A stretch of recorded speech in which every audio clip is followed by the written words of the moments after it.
Hello and welcome to Dreams of Wings and welcome to the past. Here we are in the Wing42 Blériot XI or 11, the Gnome. This is a fantastic new vintage aircraft. Was in fact the first powered aircraft to cross the English Channel. And Wing42 have just done an amazing job. This is a beautiful model.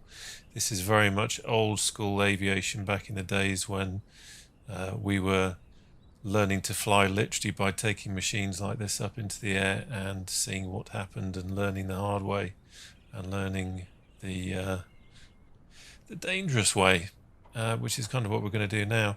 I've never flown anything like this before, and I've not actually flown this yet. Forgive the choppy camera work, but I haven't quite got my controls set up as I'd like to in Microsoft Flight Simulator yet. So this aircraft doesn't have ailerons. It uses and I don't know if we will see this yet, but you can see how the wings are flexing there. That's how this works, and it's going to be interesting for sure. It's a totally different way of flying to what we're used to in conventional aircraft. So it's going to be very interesting to see how this one behaves. But it is absolutely beautifully modelled, that's for sure. So let's hop inside. So here we are inside this incredible old flying machine, and as you can see, this is certainly not glass cockpit. It's almost steam gauge. We do have up here at the front, see if I can get this to work. These are my funny controls in Flight Simulator. It doesn't want to do it for some reason. We have an altimeter up there at the front, which this Gnome has on the actually equipped on it. Interestingly, this is the easiest one to fly. If you look at the manual, which is absolutely beautiful, they give skull and crossbones indications of the difficulty, and this is level 1. This is the one that was most widely used, but also we have the other versions that are available, which are, just looking back here, we've got the Anzani, which is 25 horsepower. This one's 50, so this is actually more powerful than the other one, although still underpowered. So yeah, this is a completely different way of flying. But this aircraft is just beautifully modelled.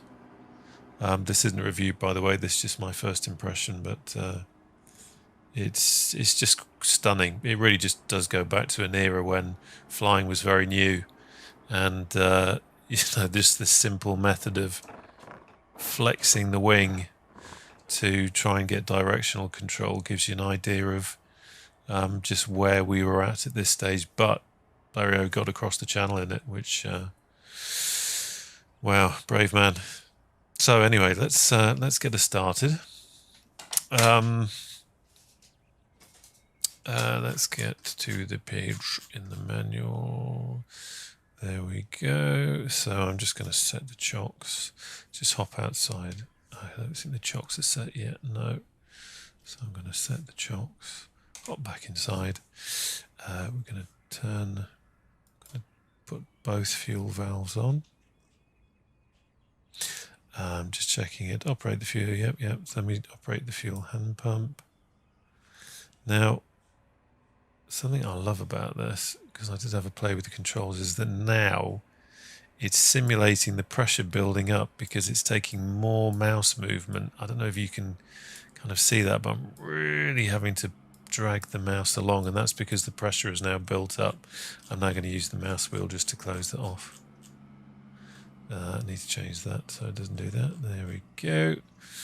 Right, so, and then we'll have the mag on. Engage the magneto. We'll crack the. Down here we have the fuel flow, which is throttle in another language, and we have the airflow. The airflow, which is the throttle, and the fuel flow, which is in other language, the mixture. These two little levers down here. Now it says to crack both, so I'm going to put them there. See if my view thing has started to decide to work. No, it's not going to do it. Okay, so we'll do it this way. Now we hop outside. Propeller. And let's see if I can... There we go. I mean, just look at the detail on that. That is just beautiful. Absolutely amazing. Let's get rid of that. Actually, I need that back, don't I? No, I need to... There we go. So here we are, the engine started. One thing it does say in the manual is to open the fuel valve below the... Now, for some reason, I can't find a way of changing that. So I'm wondering if that's already set, locked in the open position.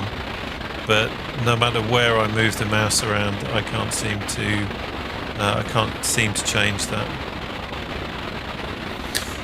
Okay, let's just watch that engine. Now, what it also does is there wouldn't really be much ground directional control because you'd have your little mates pushing your aircraft around, but it does simulate that. Or it simulates some ground control so you can move. So I will just open this up a little bit and then see if I can line up. This reminds me of being a kid and messing about with my dad's Suffolk Punch petrol lawnmower. So there we go. Right, let's remove the chocks and we're rolling. So let's line up. And let's go for it. So at 15 miles an hour, she's going to lift off. Just pushing forward slightly. There we go. Ooh.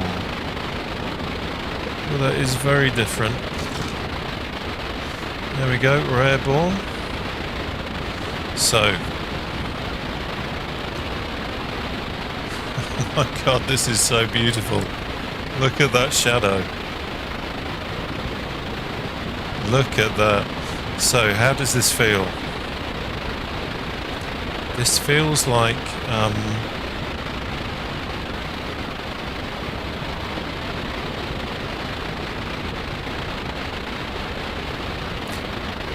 it feels, if you ever had dreams where you can fly, and I don't mean like Superman, but I mean you can kind of raise up into the sky and fly, then that is what this feels like. If you ever wondered why this channel has got such a corny name, when I originally started the channel, I started it really just for the sake of recording some videos of flying, just to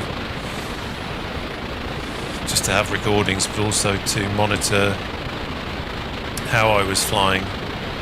And the name Dreams of Wings comes from, and do not laugh, when I was younger I used to dream a lot of, I used to have those flying dreams, which I'm sure everyone's had, and that's kind of where it came from. That's the fact, obviously, I love flying. And this is kind of what they were like. It's a very floaty feeling. Obviously not got much power, but this is absolutely beautiful. And I have to say, this aircraft goes very well with the style of scenery that we have in Microsoft Flight Simulator, because this is low and slow to the extreme, and the scenery just looks absolutely beautiful. Wind-wise, we've only got 2 knots. You wouldn't want anything higher than that. I think it was about 4 knot crosswind is about as much as you want to take. But you can see how we're just floating.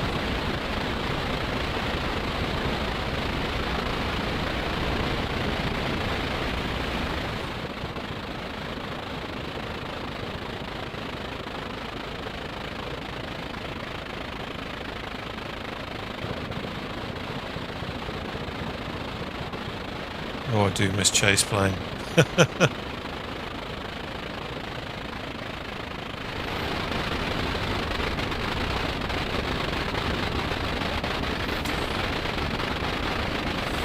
So just coming back on the throttle a bit, being a bit gentle. Let's do a left turn using a little bit of rudder.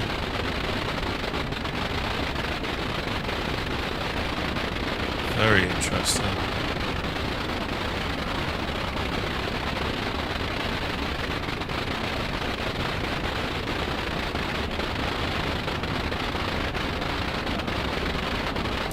She certainly wouldn't be doing aerobatics, but this is certainly the kind of aircraft to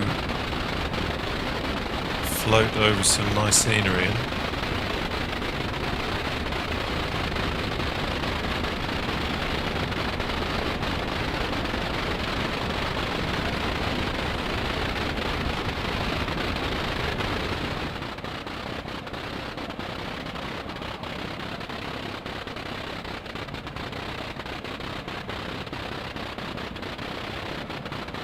Brave chap sitting in there.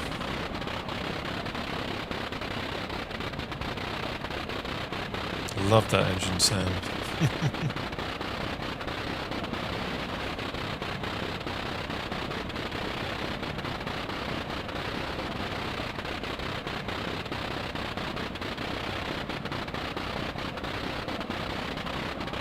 Really is a beautiful model.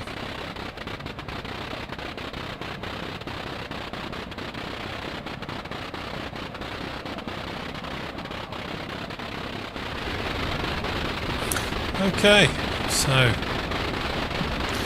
let us attempt a landing.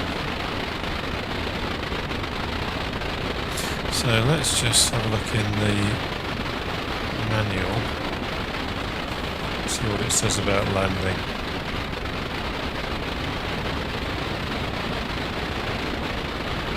Let's get that zoom back. I need to change that on the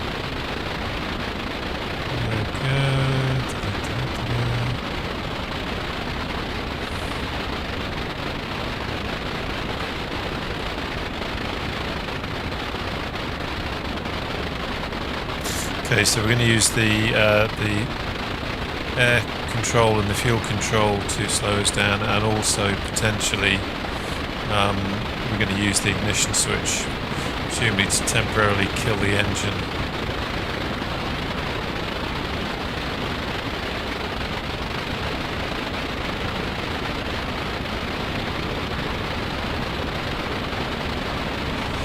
Okay, so let's start killing off some speed now. So I'm going to throttle back.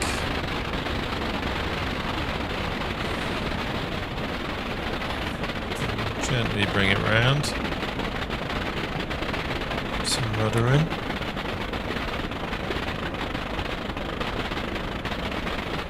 This is going to be the interesting bit, because this really is where you're having to feel the aircraft with no instruments.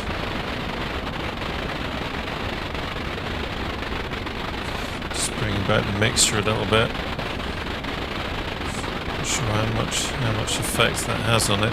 Now let's try this ignition switch trick. Oh, wrong button. Let's try that again. There we go. Okay. Just checking we don't want to let it go too far so it doesn't restart.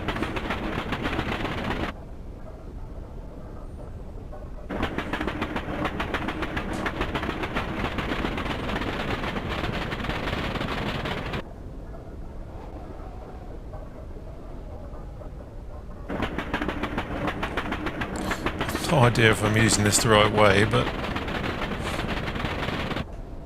I'm always using it as an air brake and just trying to bring it in very gently. Okay, it's not restarting because I've let it go too far. So let's keep some speed on.